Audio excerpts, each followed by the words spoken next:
Dos, três.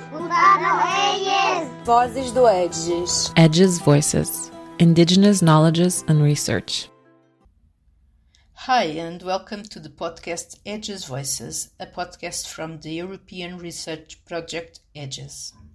I'm Isabel Araújo Branco, and today we'll talk with Aline Emon about the art of painters on Amate paper from Guerrero State in Mexico. Aline Emon is full professor and researcher of anthropology at the Université Paris-Nanterre, France, and presently chair of the Department of Anthropology. She is a member of the Center for Teaching and Research in Amerindian Ethnology and the Laboratory of Ethnology and Comparative Sociology. She has been working among the Nahua population of Mexico for over 3 decades and has been collaborating with Mexican and indigenous migrant artists in Chicago and New York. Aline, muchas gracias por estar conozco en nuestro podcast y ¿me puedes hablar sobre los artistas amateros de la cuenca del río Balsas, del estado de Guerrero, aquí en México? ¿Cómo han empezado su trabajo y cuál es su situación hoy en día? Pues los artistas amateros de la cuenca de habla náhuatl del Balsas quedan en el suroeste de México y es como un movimiento, toda una corriente artística, plástica, artesanal también, que se dio a partir de los años 60, 1960, cuando realmente el país, México, ¿no?, se abre al turismo y surgen lo que podríamos llamar nuevas artesanías, nuevas formas, digamos, de hacer pues pinturas. Y estos pueblos que son realmente de campesinos y artesanos empiezan a dedicarse a pintar sus vivencias, su medio ambiente en papel de corteza de árbol, el famoso amate. Digo famoso porque fue el soporte de los códices prehispánicos pictográficos. Entonces lleva como un prestigio, ¿no?, cultural muy fuerte. Y una tradición. Y una tradición, pero que ha sido cortada por la colonia, ¿no?, claro, la colonización. Porque como este papel indígena, la verdad era un complejo cultural y técnico mesoamericano, ¿no? Y pues hubo siempre como un tipo de competencia con el papel europeo, digamos, ¿no? Entonces las autoridades coloniales en varios momentos intentaron como que desapareciera esta tradición, digamos, de esta técnica, porque también era soporte de pues saberes, precisamente hablando de saberes, ¿no? Saberes que tachaban de supersticiones, por supuesto, ¿no? Entonces no voy más allá en este tema, pero realmente pues como una memoria histórica compartida en todo México, ¿no?, sobre esto. Sí. Entonces, y es una forma también de resistencia, ¿no? Una forma de resistencia, sí, tienes razón. Y se reporta en esta región de la cuenca del Balsas. Entre estos pueblos hasta el siglo XVIII se reportan como ritos que se hacían, por ejemplo, para tener una buena cacería, etcétera, o pues cosas que se quería sanar, alguna enfermedad, rituales a base de papeles recortados y con rituales y rezos, ¿no? Supersticiones, ¿no? La religiosidad, espiritualidad también. Espiritualidad, y yo diría también que unas formas de actuar, de una forma de agencia conllevaba eso, ¿no? Entonces finalmente todo se apaga, entre comillas, ¿no? Desaparece de la mirada y se queda esta tradición dentro de unos pocos focos territoriales en México. Y de momento, pues estos artesanos que hacían cerámica eran campesinos de la milpa de maíz, pues algunos empiezan a vender sus cerámicas en la ciudad, hasta México. O sea, están como a 3 horas, ¿no? Más o menos de la ciudad. Y se encuentran con pues otros indígenas, otros señores otomís de la parte norte, que ellos todavía hacen sus rituales y venden y empiezan a vender hojas para los artistas, porque es un muy buen papel y es algo que realmente es interesante a nivel plástico. Entonces ahí se da el contacto, bueno, no entro más en detalles, y se desarrolla un boom realmente creativo, imaginativo, que permite plasmar a todos esos habitantes, digamos, que ya empiezan a pintar realmente con este papel y pues digamos muchas narrativas, mucha iconografía, y parte de esta es sobre el medio ambiente, o sea, poner como animales, flores, plantas sin la figura humana. Al principio así era. Ajá. Y bueno, yo cuando llego veo que pues al final de los años 80, pues en ese momento se consideraba como un arte de aeropuerto, ¿no? Un arte para turismo que realmente no tiene mucha importancia cultural, que era como pues artefactos hechos a la medida para pues así fácil de llevarlo en el avión, precisamente como recuerdo, ¿no? Uh-huh. Y finalmente... ¿Y más para Estados Unidos o otras partes de Europa? De todas partes. Ajá. Los años 70, 80 es el momento en que realmente todo mundo que viene a México pues se lleva un papelito, ¿no? Y lo encuentras en las casas, ¿no? Realmente de mucha gente que ha viajado en este momento, ¿no? Y bueno, yo viendo el aspecto cultural, pero también ligado con los saberes, la observación del medio ambiente, durante mi tesis, cuando la empiezo a fines de los años 80 y principio de 90, y platicando con los pintores, que por cierto pues se organizan en talleres familiares, son artistas, o sea, pintores y a la vez comerciantes, la mayoría. O sea, han desarrollado todo un ecosistema económico, de imaginarios también, que eso es muy potente para volver a definir la identidad territorial. De ahora en adelante, en este momento, ya no dicen de ellos, bueno, yo soy mexicano, hablo el mexicano y vivo en este pueblo. Dicen, yo soy amatero y soy mexicano de cuna de los mexicas, ¿no? Entonces, toda esta redefinición de la identidad se da una afirmación positiva. Ajá. Un reconocimiento también. Y un reconocimiento muy fuerte en nacional. Y que empieza a darse también por medio de algunos antropólogos galeristas también, y que empieza a desarrollarse todos los años 90, o fines de los 80, 90 y 2000.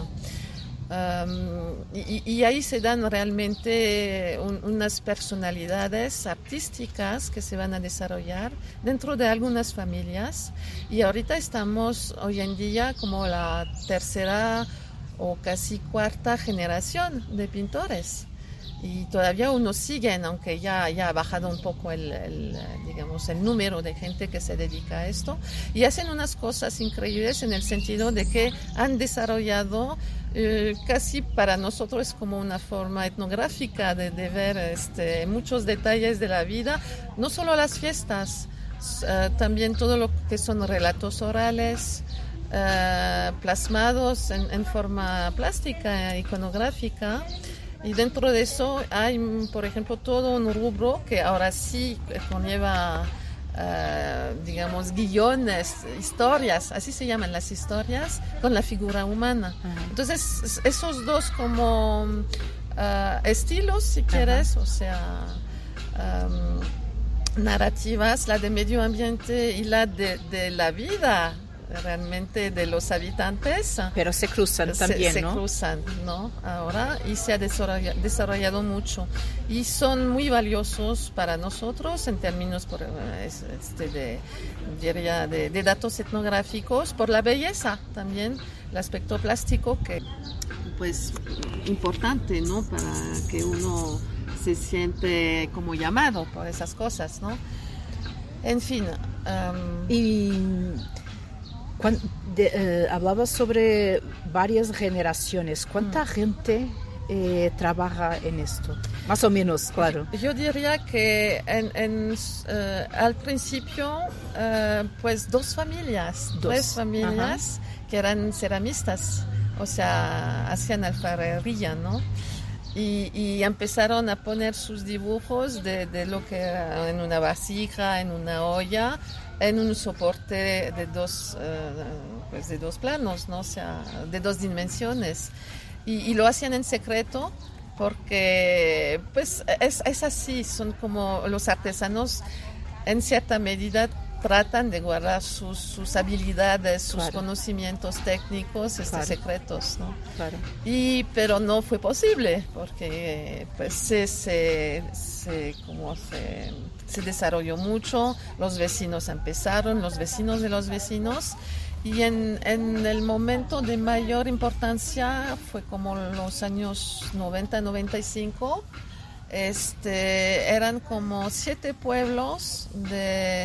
El pueblo más chico eran como de 500 personas y el más grande como de 2,000. Entonces estamos hablando realmente de un ecosistema de unas 15 a 20,000 personas, ¿no? Y ahorita ha bajado, pero todavía se mantiene en, 4 pueblos, inclusive uno que es famoso por eso, Xalitla, otro que es así como la cuna de habla náhuatl, que es San Agustín Huapan, y un pueblo de mujeres, porque este pueblo fue el que más se impactó por la migración a Estados Unidos, donde se fueron los jefes de familia a principios de los años 80. Entonces quedaron las mujeres en casa y mediante, yo diría que la transmisión de saberes técnicos y de diseño, bueno, de dibujo más bien, perdón, empezaron también y hicieron unas cosas increíbles, realmente. Y la base es el papel, la mata, pero la pintura es también materiales tradicionales. Al principio pusieron las mismas pinturas, por ejemplo, que eran pinturas, técnicas tradicionales de colores hechas mediante tierras rojas, negras, que se daban ahí en el lugar. Y eran estas tierras que usaban para la alfarería, ¿no? Para las ollas. Y después, entonces eso es pues, si lo vemos desde un punto de vista exterior, podemos llamarlo tradicional, porque sí es lo que se hace. Y la tradición de cerámica lo fechamos desde el siglo XIV o un poquito antes, los años 1350 por ahí. Entonces, pero lo interesante es que después encuentran las pinturas acrílicas de comercio, ¿no? Comerciales, de Vinci, de Politec, ya estoy citando marcas, y entonces empiezan a pintar con eso, y entonces de algún modo, si estuviéramos así tradicionalistas nosotros, podríamos decir que ya no lo es. Pero lo que es interesante es porque lo hacen. Lo es porque les ayuda a expresar mejor unas calidades, unas propiedades del medio ambiente. Por ejemplo, todo lo que es con relación a la estación de lluvia, porque son lugares tan definidos por la sequía, que es casi de 6 meses o más a veces, ¿no? Que se instala durante 8 meses, y una estación de lluvia que es la vida, ¿no? Y esta vida la vida no es de colores de tierras así apagadas. Claro. Es encendida la vida y es brillosa. Y las gotitas de agua que caen, así me lo dijo un pintor, no ves las gotitas de agua que caen en estas hojas, en este árbol, mira cómo brilla, mira cómo todo es bonito. O sea, un concepto vernacular, ¿no? de lo bello, ligado con lo brilloso y lo húmedo, por supuesto, ¿no?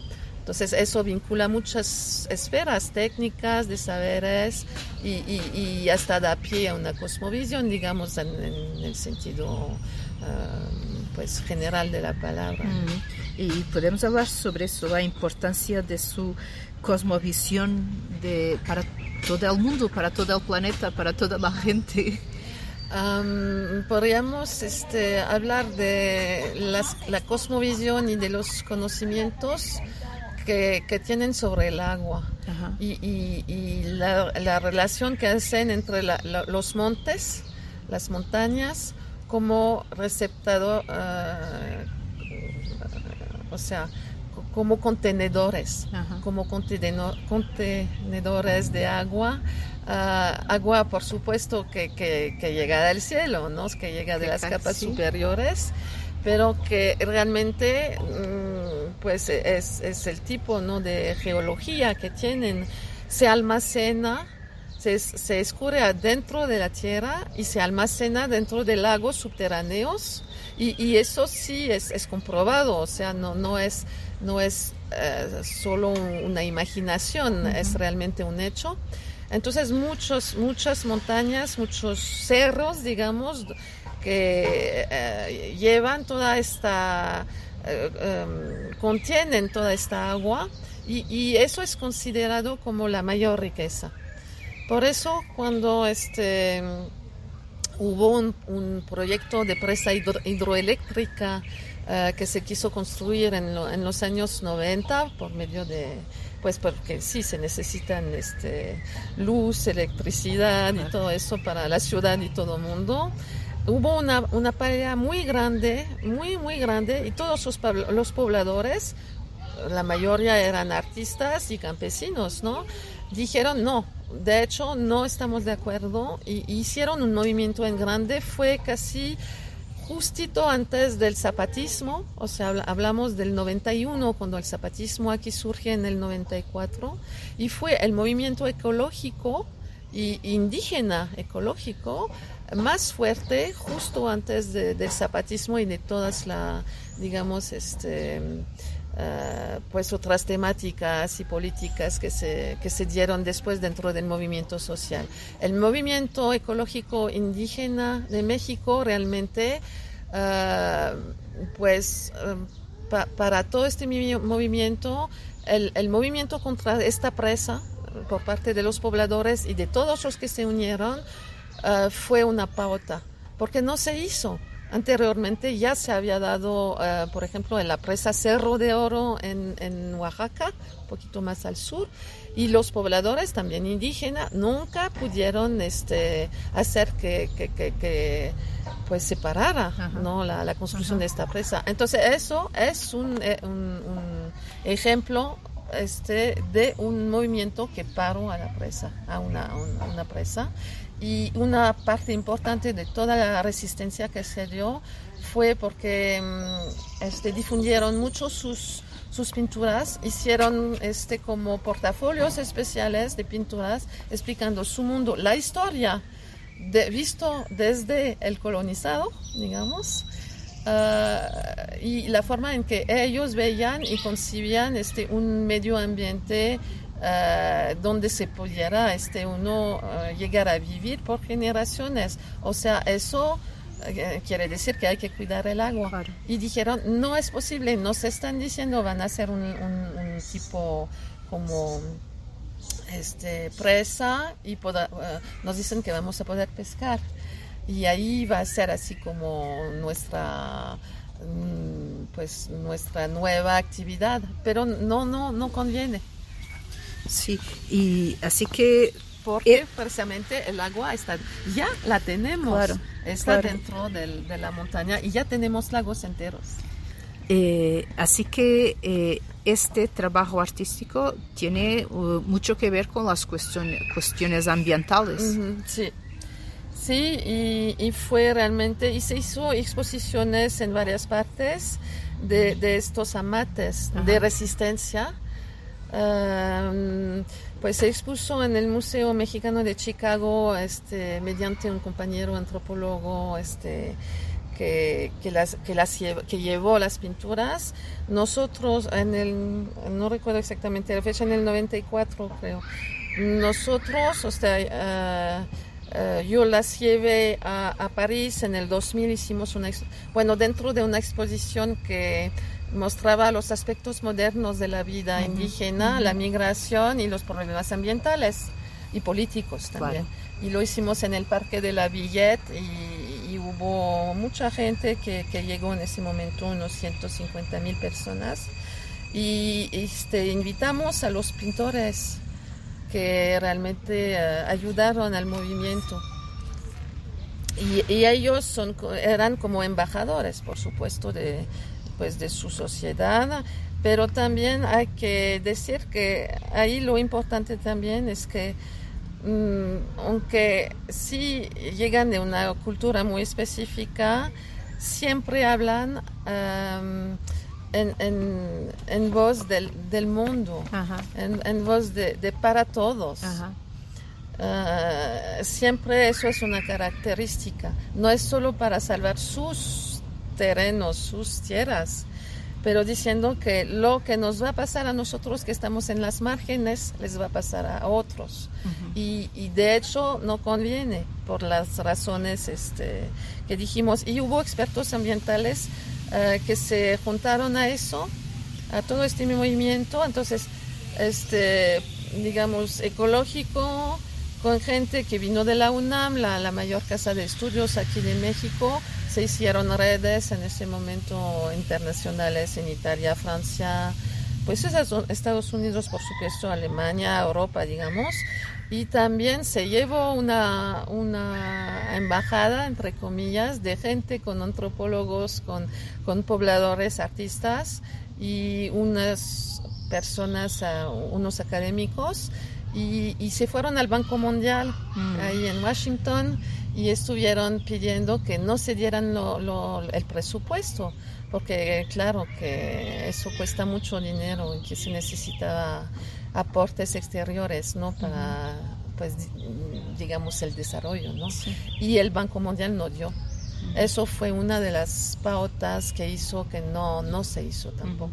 La otra etapa muy importante fue que en ese momento aquí el periodo político es de una apertura multipartidista, pero que no se da en la realidad, porque se elige a Carlos Salinas de Gortari, pues hay como sospechas de fraude, cosas así. Y en el mismo momento se está festejando la contracelebración del 5º centenario del descubrimiento de Américas, 92.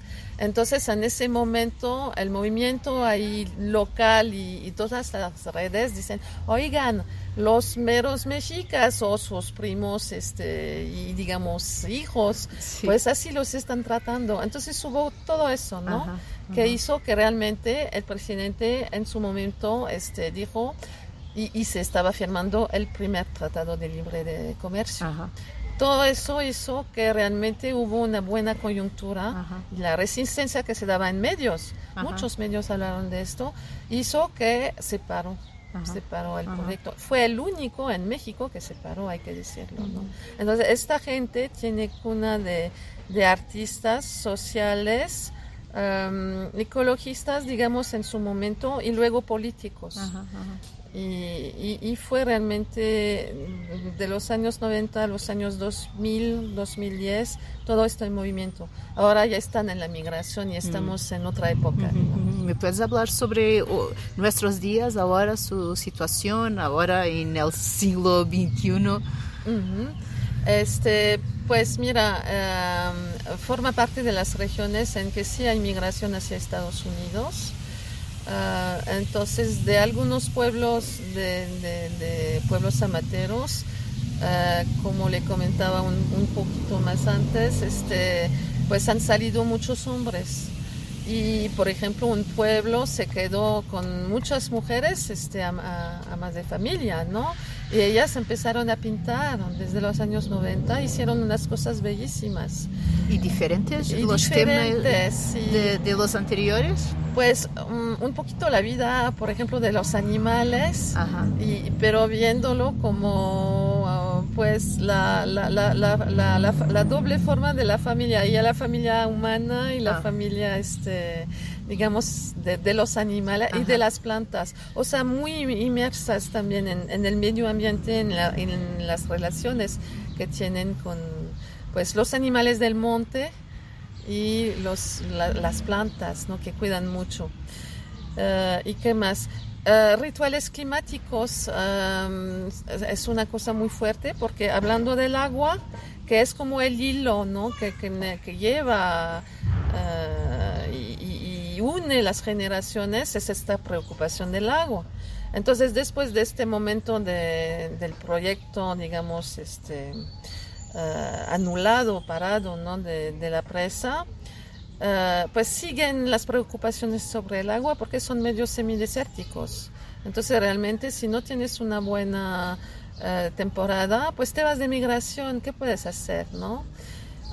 Y realmente los rituales climáticos para pedir la lluvia en el mes de mayo son fundamentales. Lo hacen en muchas partes de México, por cierto, pero en esta región específicamente es una preocupación grandísima. Se sueña con eso, se pinta eso, y son estas pinturas precisamente de Marcial Camilo, que pues es un pintor que desgraciadamente falleció en el 2016. Él era también muy atado a su tierra, y la preocupación era también de pues mi milpa, ¿no? Y pintaba y plasmaba todo eso en forma plástica. Y sus pinturas las expusimos también el año pasado, en el 2024, en el Museo del Quebranlí, cuando hubo esta gran exposición patrimonial sobre los mexicas, dones y dioses. Por cierto, el comisariado fue compuesto por Leonardo López Luján, un arqueólogo mayor, sobre los descubrimientos que se hicieron en el Templo Mayor, Fabien de Pierrebourg, que es del Museo del Quebranlí, y conmigo por la parte náhuatl actual, ¿no? Y ahí regresando, como dando una pequeña ventana sí, fueron una civilización prestigiosa, pero todavía aquí están y tienen sus preocupaciones. Y hay que entender que sus preocupaciones son las nuestras, aunque no lo entendemos todavía, aunque sí ya alcanzamos a ver el problema del agua. El problema del agua nos va a tocar a todos.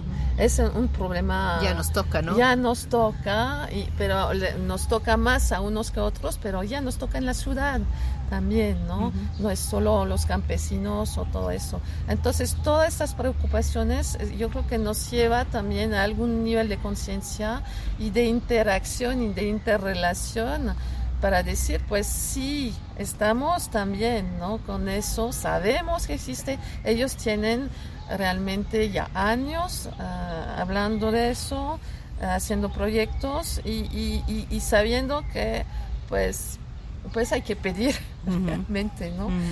Pues piden a las entidades, digamos, climáticas en la cumbre de los cerros, y hay una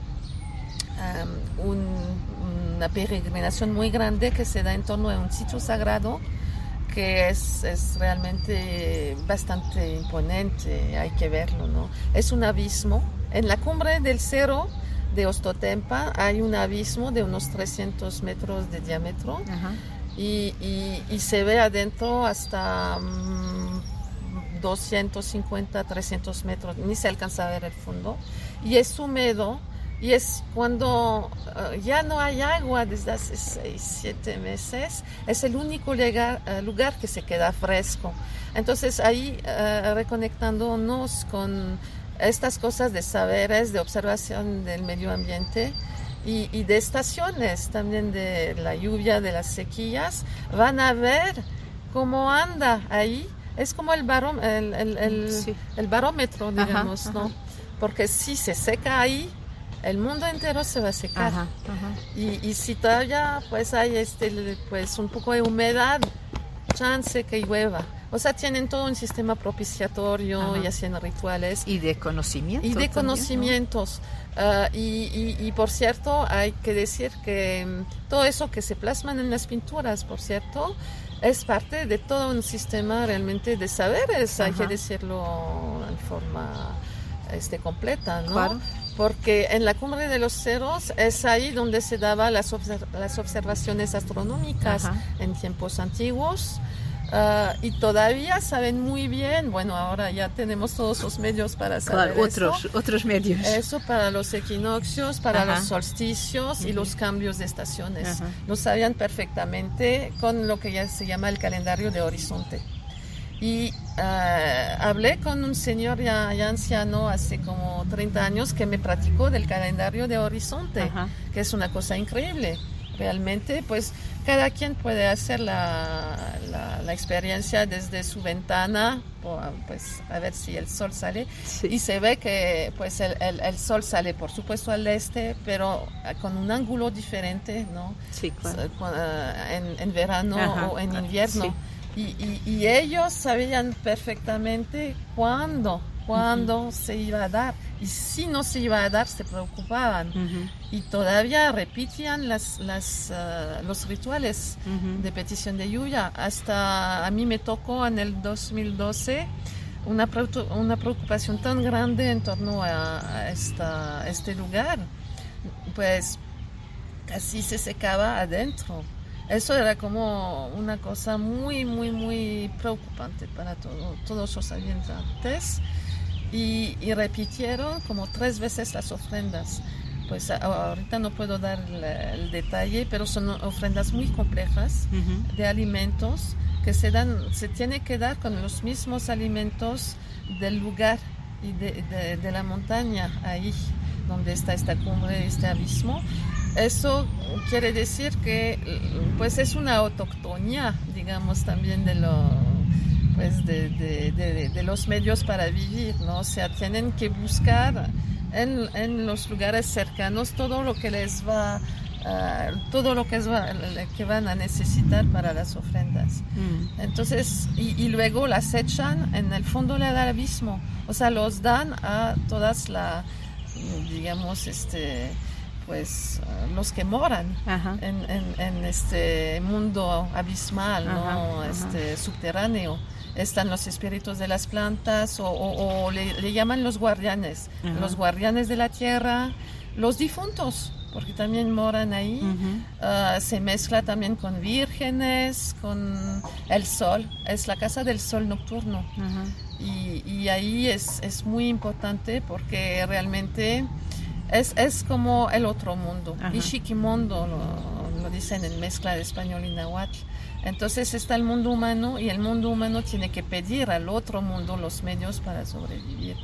Entonces son cosas realmente pues muy impresionantes. Y hablabas sobre ese puente entre los saberes y las preocupaciones, las necesidades indígenas y de todas las otras partes del mundo y toda la gente. ¿Cuál es la importancia de un proyecto como el EDGES para justamente hacer ese puente entre los saberes indígenas y las universidades, las escuelas, los institutos? Pues yo creo que EDGES es importante primeramente porque somos muchos equipos, son como 18, ya no llevo bien la cuenta, pero más o menos, y somos mitad europeos y mitad pues de América Latina e indígena, ¿no? Entonces yo creo que esas relaciones, esa red es muy importante para ponernos en contactos de forma más amplia, eso sí. Luego, en cuanto a universidades, es importante ya tener, y ya se está haciendo, recopilar las experiencias que ya se están dando en algunos lugares, donde realmente ya tienen en la en la currícula, en el plan de estudios, ¿no? Tienen considerado la presencia también de quizá voces diferentes que pueden ser pues gente de pueblos indígenas que se han quedado al margen, ¿no? Pero que darles una oportunidad para pues que tengan estudios o que puedan formarse como profesionistas y también que nos lleven unas consideraciones y unos saberes. Yo creo que saber es una palabra importante y no hay que ligarlo solo con el saber científico, racional, Cartiano, de ciencias duras, sí, ¿no? Porque de hecho, pues sabemos que si la humanidad está ahorita todavía es porque hubo saberes antes, ¿no? Y luego también algo importante es que pues es una forma de colaboración, son formas más colaborativas y eso da como objetivos también para las universidades y volver a diseñar los planes de formación diciendo pues tenemos que entrecruzar puntos de vista, tenemos que ser más colaborativos y no solo como un decir, sino como un hecho, ponerlo en los hechos. Y de eso yo creo que nos nutremos en ellos de esos cruces que se dan, de esas experiencias. Bueno, por ejemplo, estamos aquí en México y pues estuvimos en esta mesa redonda donde tú expusiste, por ejemplo, y donde hay por ejemplo, un diplomado, ¿no? de lenguas amerindias y donde realmente hay gente de las regiones mayas, etcétera, pues que llegan a estudiar y que llegan de cierto modo a abrirnos puertas para pensar que pues el mundo es muy complejo y realmente necesitamos pues del saber y del conocimiento de otros. No podemos decir que hay un solo conocimiento. Claro. Muchas gracias, Aline. Gracias a ti. Thank you to those who listen to us. We'll be back soon with new talks. See you then. Edges Voices, Indigenous Knowledges and Research.